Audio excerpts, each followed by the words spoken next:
Good morning everyone. Good morning. देखो आज की क्लास में हम लोग जो पढ़ेंगे उस चैप्टर का नाम है रासायनिक अभिक्रिया एवं समीकरण। गेट को लॉक कर दो, फैन को खोल दो।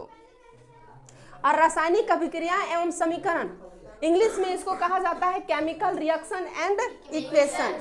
देखो हम लोग जो है ना इस चैप्टर को बायलैंग्वेज पढ़ेंगे। बायलैंग्वेज बोले तो हिंदी और इंग्लिश साथ साथ में। इससे बेनिफिट्स ये होगा कि जब तुम लोग 11th 12th जाओगे ना तो वहाँ पर इंग्लिश से मिलेगा और तुम लोग के लिए कुछ फ़ायदा होगा कि हेल्प होगा। वहाँ पर सारा कुछ इंग्लिश मिलेगा। हिंदी तुम जानोगे फिर भी हिंदी नहीं समझ पाओगे क्योंकि वहाँ इंग्लिश ही लोग बोलेंगे और इंग्लिश ही पढ़ाएंगे। लेकिन इंग्लिश जानकारी रहेगा तो वो कॉन्सेप्ट तुम्हारा क्लियर रहेगा। समझा कि नहीं? इसीलिए हम लोग क्या करेंगे, बायलैंग्वेज पढ़ेंगे, दोनों लैंग्वेज में, हिंदी में भी और इंग्लिश में भी। ठीक, चलो देखो चैप्टर का नाम है रासायनिक अभिक्रिया एवं समीकरण। रासायनिक अभिक्रिया एवं समीकरण, इसी को रासायनिक अभिक्रिया और समीकरण को पूरा डिटेल से पढ़ना है हम लोग को।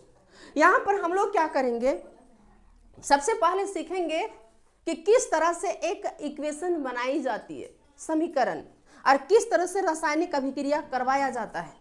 रासायनिक अभिक्रिया तुम लोग कभी किया होगा कि नहीं भी किया होगा। 9th क्लास में हम तुम लोग को बताए हैं, रासायनिक अभिक्रिया सिखाए हैं किस तरह से किया जाता है। समझा कि नहीं? यहाँ पे हम लोग देखेंगे कि किस तरह से रासायनिक अभिक्रिया होती है और किसके साथ अभिक्रिया करके कौन सा पदार्थ बनता है, कौन सा मटेरियल बनता है, उसको जो है हम लोग इसी चैप्टर में कंप्लीट करेंगे। समझा कि नहीं? इसके अलावा यहाँ पर रासायनिक अभिक्रिया 4 प्रकार के होते हैं। उस चारों प्रकार के रासायनिक अभिक्रिया को पूरा डिटेल से हम लोग पढ़ेंगे क्योंकि उस 4 प्रकार के रासायनिक अभिक्रिया को एक न एक एग्जाम में पूछा जाता है। और दूसरी बात है कि इसी चैप्टर में हम लोग जो है सो ये भी सीखेंगे कि किस तरह से रिएक्शन को बैलेंस किया जाता है, बैलेंस करना, क्योंकि एग्जाम में 3 नंबर का आता है क्लास 10th में, इक्वेशन को बैलेंस करना। आज रिजल्ट आ रहा है 10th का, आज पता चलेगा कितना लोग कितना पानी में है, कितना लोग कितना पढ़ा था। समझा कि नहीं? 15 साल 18 साल की मेहनत, आज रिजल्ट पता चलेगा उसके 10th के रिजल्ट से कि 15 साल 18 साल लोग कितना मेहनत किया, तब जाकर के उसका 10th में कितना नंबर आया। समझा कि नहीं? तुम लोग भी मेहनत करो, जी तोड़ मेहनत करो, इतना मेहनत करो कि जब रिजल्ट आए और जब तुम उसको खोल के देखो ना रिजल्ट को, तो रिजल्ट को खोल के देखने से अंदर में दुखी नहीं बल्कि इधर से पानी आए कि वाह क्या रिजल्ट है। और जब अपनी मम्मी पापा को बताओ ना कि देखो मेरा इतना अच्छा रिजल्ट आया, लोग मीडिया की भीड़ लगेगी कि हमारी बेटी हमारा बेटा डिस्ट्रिक्ट टॉपर, स्टेट टॉपर, समझा कि नहीं, स्कूल टॉपर, तब लगेगा अंदर से हाँ हम स्टूडेंट हैं और उस समय कुछ करने का मन भी करेगा। इसलिए पढ़ो जी तोड़ के। चलो देखो रासायनिक अभिक्रिया, सबसे पहले हम लोग समझ लेते हैं रासायनिक अभिक्रिया कहते किसको हैं। उसका ये हम डिफिनेशन वगैरह लिखाएंगे, बस थोड़ी सी छोटी सी अपनी भाषा में समझना कि रासायनिक अभिक्रिया किसे कहते हैं। जब कोई पदार्थ ठीक एक अवस्था से दूसरे अवस्था में चेंज हो जाता है और वो दूसरा अवस्था से पहला अवस्था में फिर से चेंज नहीं हो पाता है तो उसको हम लोग कहते हैं रासायनिक अभिक्रिया। उसको क्या कहते हैं? रासायनिक अभिक्रिया। पूरा डिटेल से हम लोग पढ़ेंगे। फॉर एग्जाम्पल में जैसे कि मान ले हम दूध को गर्म कर दिए, ठीक, या दूध को गर्म करके या दूध को हम दही बना दिए, तो दूध जब दही बन जाएगा तो क्या फिर दही से दूध बनेगा? पॉसिबल है? नहीं पॉसिबल है। तो हम कह सकते हैं कि दूध जब दही में बन जा रहा है तो वहां पर कौन सा अभिक्रिया हो रही है? रासायनिक अभिक्रिया। कौन सा अभिक्रिया हो रहा है? रासायनिक अभिक्रिया। समझा कि नहीं? तो जब दूध से दही बन जाता है, दही से पुनः दूध नहीं बनेगा, तो वो एक प्रकार का रासायनिक अभिक्रिया होती है। कोई दिक्कत? दूसरी बात है आयरन, लोहा। लोहा जो होते हैं उसको पानी में फेंक दो, लोहा के पास इतना पावर है कि वो ऑक्सीजन और नमी के साथ रिएक्शन कर लेता है। हम लोग पढ़ेंगे किस तरह से लोहा रिएक्शन करता है। और रिएक्शन करने के बाद लोहा में जंग लग जाता है। कभी देखे हो तुम लोग? लोहा में जंग लग जाएगा और जंग लग जाने के बाद क्या वो जंग फिर से हटेगा? नहीं। और जब हटेगा जंग ना तो लोहा घिस जाएगा, पहले जैसा लोहा नहीं रहेगा।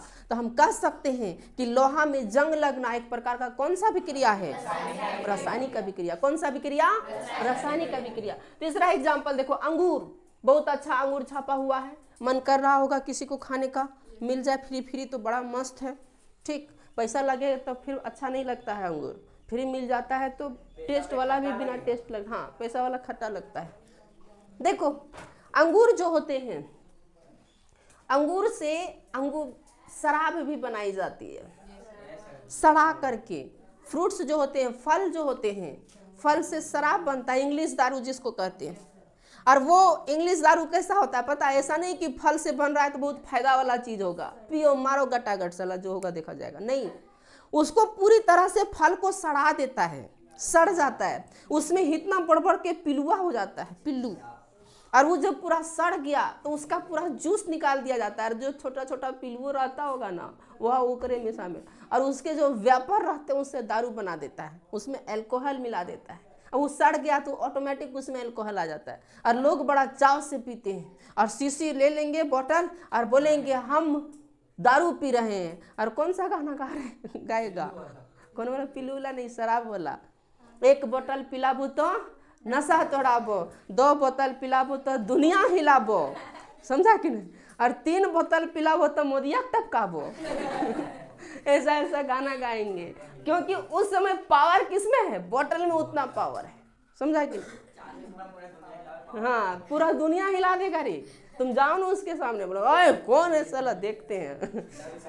चलो देखो, तो अंगूर जो होते हैं ना, अंगूर को शराब जब बनाया जाता है तो वहां पर एक प्रोसेस होता है जिसको कहते हैं किण्वन या फर्मेंटेशन। फर्मेंटेशन या किण्वन प्रोसेस के थ्रू से अंगूर से क्या बनाई जाती है? शराब। फल से भी शराब बनाई जाती है, ठीक। अब बात है कि किण्वन कहते किसको हैं? तो किण्वन हम लोग उसको बोलते हैं जब कोई जटिल कार्बनिक पदार्थ सरल कार्बनिक पदार्थ में चेंज हो जाता है। और उसको चेंज कौन करता है? माइक्रो ऑर्गेनिज्म, सूक्ष्म जीव तुम लोग 8 क्लास में पढ़ा होगा, है ना। देखो होता क्या है, जटिल कार्बनिक पदार्थ होता क्या है, समझना बात को। जटिल मतलब हो गया जैसे कि हम लोग भात खाते हैं, भात समझते हो? तो भात जब खाते थे इतना बड़ा बड़ा चरक रहता है, अब उसको जब मुंह में लेते हैं तो मुंह क्या करता है? उसको पीस देता है भात को, और पीस करके छोटा छोटा कर देता है। फिर अंदर जब जाता है वही भात, तो वहां से उस भात से कार्बोहाइड्रेट मतलब वहां से जो अच्छा चीज है उसको जूस की तरह खींच लेता है, समझा कि नहीं? तो जो जूस की तरह खींच ले रहा है वो हो गया सरल कार्बनिक पदार्थ, और जो हम लोग भात खा रहे हैं वो हो गया जटिल पदार्थ, समझा कि नहीं? तो जो बड़का जैसे फ्रूट से हो गया, सेब खाते हैं, अभी मैंगो का टाइम है, मैंगो खाते हैं, सेब खाते हैं, तो सेब खाएंगे तो इतना बड़ा सेब रहता है, उसको कचर मचर करके दांत से पूरा छोटा छोटा टुकड़ा करते हैं। तो जो सेब हो गया वो जटिल पदार्थ हो गया। लेकिन सेब से जो हम लोग को न्यूट्रिएंट्स मिल रहा है, जो हम लोग को पोषक तत्व मिल रहा है, समझा कि नहीं, जो हम लोग को एनर्जी मिल रहा है सेब से, उसको हम लोग कहते हैं सरल कार्बनिक पदार्थ। इंग्लिश में उसको बोलते हैं सिंपलर कार्बनिक कंपाउंड, ठीक। तो किण्वन प्रोसेस में होता क्या है कि जो माइक्रो ऑर्गेनिज्म होते हैं, माइक्रो ऑर्गेनिज्म कहने का मतलब है सूक्ष्म जीव, छोटे छोटे जीव जिसको हम लोग आंख से नहीं देख पाते हैं, वो क्या करते हैं कि जटिल कार्बनिक कंपाउंड को सरल कार्बनिक कंपाउंड में चेंज कर देता है। तो जब जटिल कार्बनिक कंपाउंड, कॉम्प्लेक्स कार्बनिक कंपाउंड सिंपलर कार्बनिक कंपाउंड में चेंज हो जाता है, किसके द्वारा? सूक्ष्म जीव या तो माइक्रो ऑर्गेनिज्म। सूक्ष्म सजीव को ही सूक्ष्म जीव कहते हैं। सजीव मतलब क्या हो गया? जान, जीव। तो उसे ही हम लोग क्या कहते हैं? किण्वन। उसे हम लोग क्या बोलते हैं? किण्वन। ये एग्जाम में पूछा जाता है, इसलिए ध्यान देना, समझा कि नहीं? तो उसे ही हम लोग कहते हैं किण्वन। इंग्लिश में इसको फर्मेंटेशन बोला जाता है। इंग्लिश में इसको क्या बोला जाता है? फर्मेंटेशन। लिखें। अब बात है कि किण्वन प्रोसेस से कौन कौन से पदार्थ बनाई जाती है। तो किण्वन प्रोसेस से पावरोटी बनाई जाती है, सिरका बनाई जाती है, दही बनाया जाता है और शराब बनाया जाता है। ये सारे मटेरियल जो बनाए जाते हैं वो कौन से प्रोसेस के द्वारा बनाए जाते हैं? किण्वन प्रोसेस के द्वारा। यहाँ तक समझने में कोई दिक्कत, कोई आपत्ति? एकदम अच्छा से समझ में आ गया कि हम लोग रासायनिक अभिक्रिया किसको कहते हैं वो देखनी है। और रासायनिक अभिक्रिया हो रहा है तो किस किस चीज में रासायनिक अभिक्रिया होता है। दूसरी बात है, ध्यान देना, सब्जी जब हम सब्जी बनाते हैं, जैसे कि मान ली आलूआ है, बैंगन है, सब कुछ काट लिए, समझा कि नहीं, आलूआ, बैंगन, प्याज, लहसुन, अदरक, लन्ना फलना चिलना सब कुछ काट करके एक थरिया में और उसको कढ़ाई में झोंक देते हैं। अब कढ़ाई में जब झोंकते हैं तो वो सब्जी बन जाती है। तो अब तुम ही लोग बताओ, क्या वो सब्जी को फिर से हम आलूआ बनाना चाहेंगे तो बना पाएंगे?